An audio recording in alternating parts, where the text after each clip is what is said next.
Assalamualaikum warahmatullahi wabarakatuh.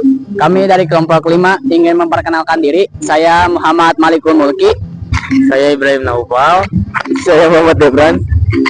Saya Muhammad Rafa Pratama. Saya Muhammad Prasya Siswati. Saya Muhammad Fatur Rahman. Ya, sekian dari kami. Perkenalkan saja. Makasih ya. Assalamualaikum.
Saya ini lagi di Museum Sejarah Jakarta. Saya ingin memasukkan sejarah Jakarta. Ayo.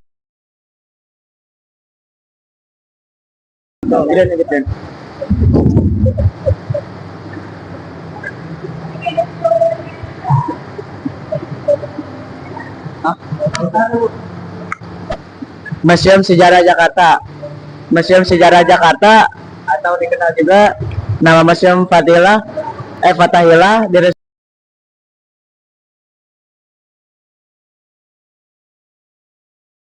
Nah, di sini kita udah masuk ke gedung utamanya. Mari kita lihat-lihat.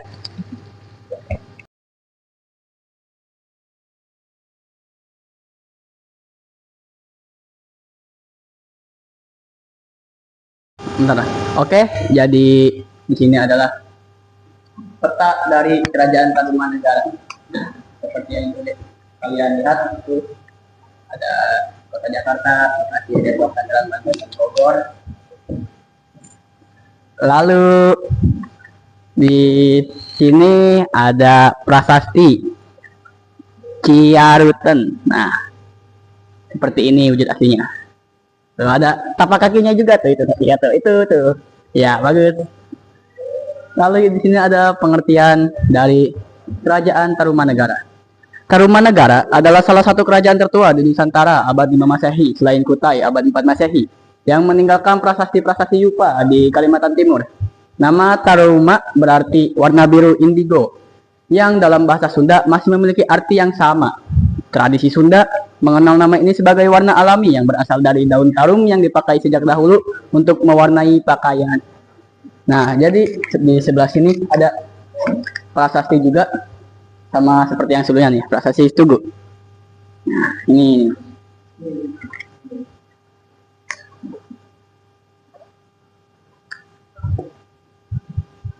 Dan ini adalah prasasti yang ketiga, prasasti Kebon Kopi.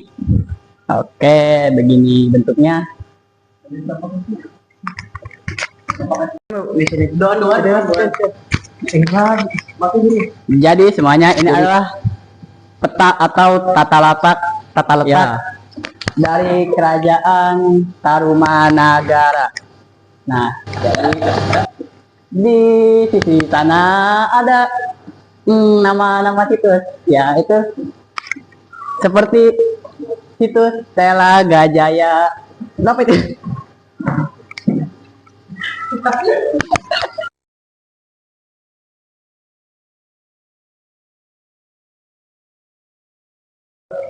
Oke. Jadi di sini ada dua patung. Yang pertama adalah patung Wisnu Cibuaya 1 dan yang kedua adalah patung Wisnu Cibuaya 2. Nah, jadi ini wujudnya. Oke. Dan yang kini juga ada dua patung lagi tapi berbeda dengan yang sebelumnya. Sini adalah patung Durga Kali dari Tanjung Priok, pesisir utara Jakarta, dan ini adalah patung Ganesha dari Warung Buncit, Pasar Minggu, Jakarta Selatan. Begini wujud aslinya. Di ruang selanjutnya ini ada peta dari wilayah tinggalan kebudayaan Buni.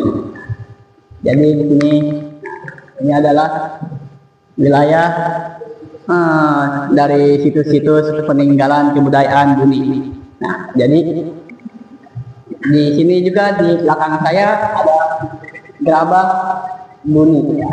Gerabah ini ada di berbagai tempat di pesisir utara Jawa Barat, dan dari timur ke barat ada daerah aliran sungai ke barat sekitar di Ciliwung dan Cisadane.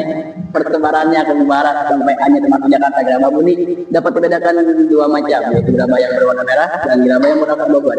Gerabah-gerabah ini dibuat dengan teknik tatap pelanda. Jadi di sini ada gerabah-gerabah Buni. Nah, ada 1, 2, 3, 4, 5, 6. Nah, di sini ada daftar pastinya.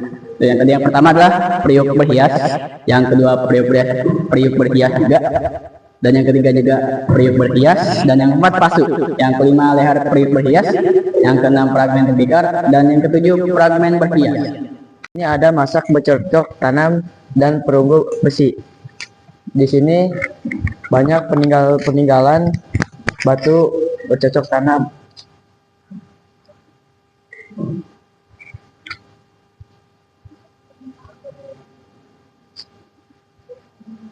Nah, ini cara pembuatan alat batunya. Alat-alat batu sederhana seperti sepi dibuat dengan memukulkan perkutor alat pemukul.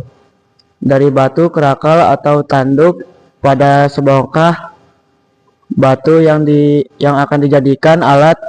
Pecahan-pecahan yang dihasilkan memiliki berbagai bentuk dan ukuran dan disebut serpi.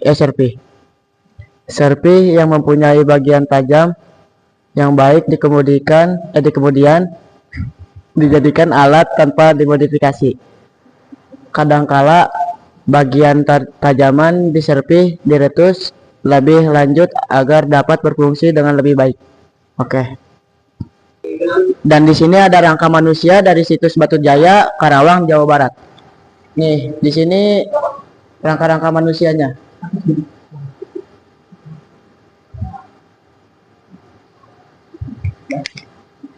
Nah, di sini hujan. Kita akan memasuki apa, Bra? Gedung utama itu. Ayo, kita masukin. Ayo semua kita masuk. Ayo, kita masuk dan melihatkan lukisan-lukisan Sultan Agung. Di sini ada lukisan Sultan Agung.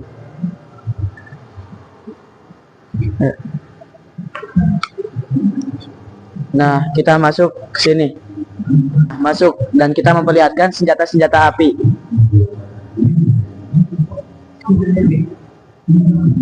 Dan di sini memperlihatkan Batavia 1650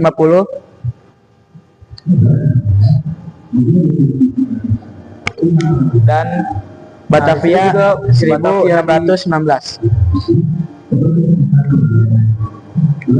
Dan di sini bentuk-bentuknya dan digambarkan.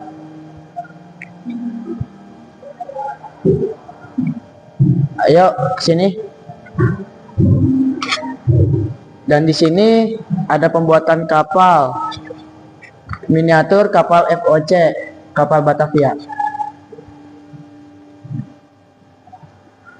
Dan rekaman kehidupan Batavia dalam sketsa dan litografi. Yuk, naik yuk. Dan di sini ada pedang keadilan.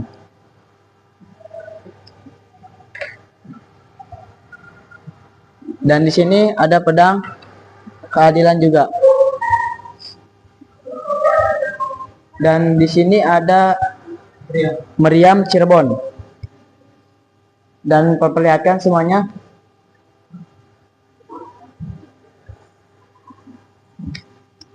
Sini, deketin. Lihatnya.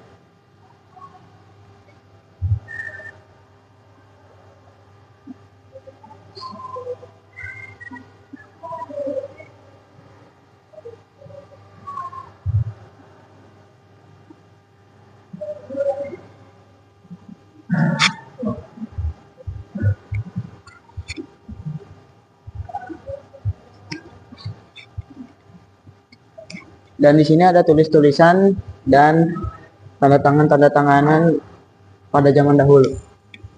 Yuk. Dan di sini ada rumah ini, dan ini ada kota tua. Kota tua gitu sih. Museum Kota Tua Di sejarah Jakarta, di sejarah Jakarta. Ayo keluar. Udah. Nah, sekarang teman-teman kita akan ke atas dan melihatkan yang di atas. Dan melihatkan yang di atas itu.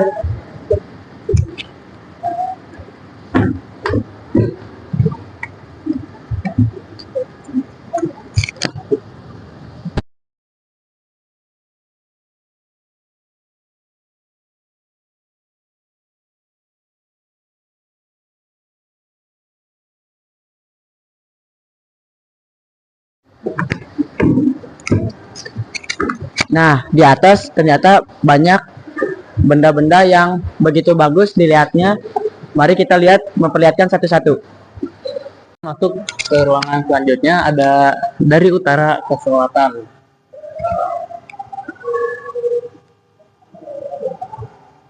Di sini ada meja dan di sebelah sini sebelahnya ada sekat untuk antar ruangan.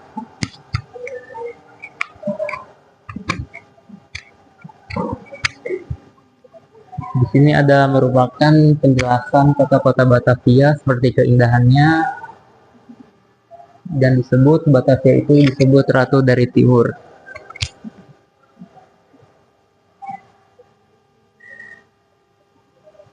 Di sebelah sini ada cerita VOC, sejarah VOC dalam lintas sejarah Indonesia. Pada tahun 1602 itu adalah tahun berdirinya VOC. Dan di tahun 1610 VOC menduduki Batavia yang kemudian dijadikan kantor pusat VOC pada tahun 1619. Di 5 tahun berikutnya, VOC memiliki 50 kapal dagang yang berlayar di jalur-jalur perdagangan VOC. Di tahun 1652 sampai 1654, perang antara Inggris dan Belanda pertama. Di tahun 1653, VOC mendirikan kantor dagang di Cape Town, Afrika Selatan. Di tahun 1661 sampai 1662, VOC kehilangan kontrol atas Formosa. Dan di tahun berikutnya, yaitu di tahun 1665 sampai 1667, terjadi Perang Inggris-Belanda kedua. Di tahun yang sama, yaitu 1667, VOC kehilangan klaim atas Cape Town akibat Perang Inggris-Belanda kedua. Di tahun 1672 sampai 1673, Perang Inggris-Belanda ketiga. Monopoli VOC atas perdagangan lada mendapat tantangan dari EIC. Di tahun 1780 sampai 1784, Perang Inggris-Belanda keempat terjadi. Inggris memblokade semua kapal VOC yang mendekati Belanda. Dan di tahun 1783 VOC kehilangan seluruh kapalnya, dan di tahun 1799 VOC dinyatakan bangkrut.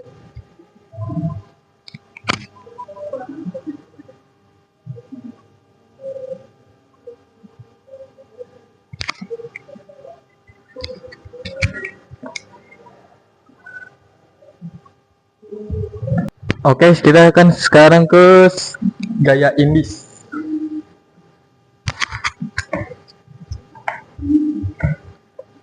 Istilah indie seringkali dipakai untuk mengkategorisasikan karya seni atau arsitektur adaptif yang dihasilkan di masa Hindia Belanda sejak 1799 hingga 1942.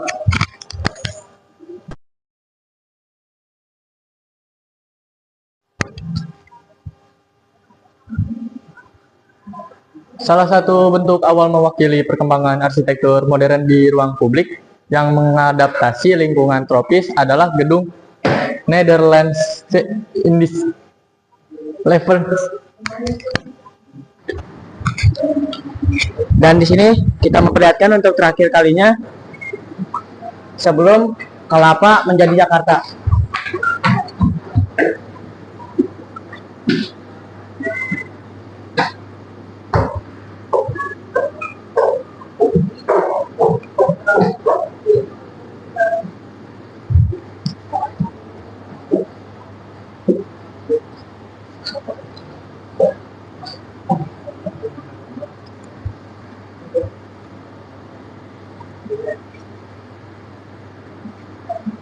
Dah, ini terakhir ya, dadah.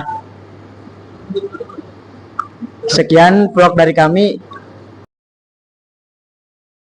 Dan di sini saya ingin memperlihatkan penjara bawah tanah. Ayo sini. Nah, di sini ada bola-bola besi buat tahanan. Nah, banyak sekali. Dan di sini, ya. Hai, hai, hai, hai. Dan di sini ada satu lagi. Ya, masuk.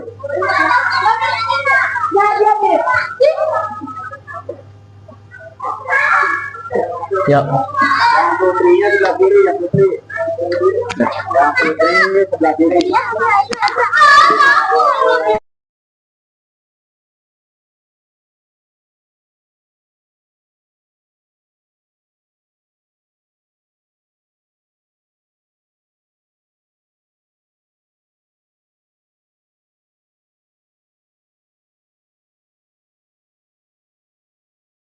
Vlog kami sudah sampai akhir, dan makasih juga buat kalian udah mau nonton sampai akhir, dan maaf walau ada salah kata dan perbuatan dan lain-lainnya, mohon dimaafkan Sedalam-dalamnya. sedalam-dalamnya. Wassalamualaikum warahmatullahi wabarakatuh. Nah, terima kasih.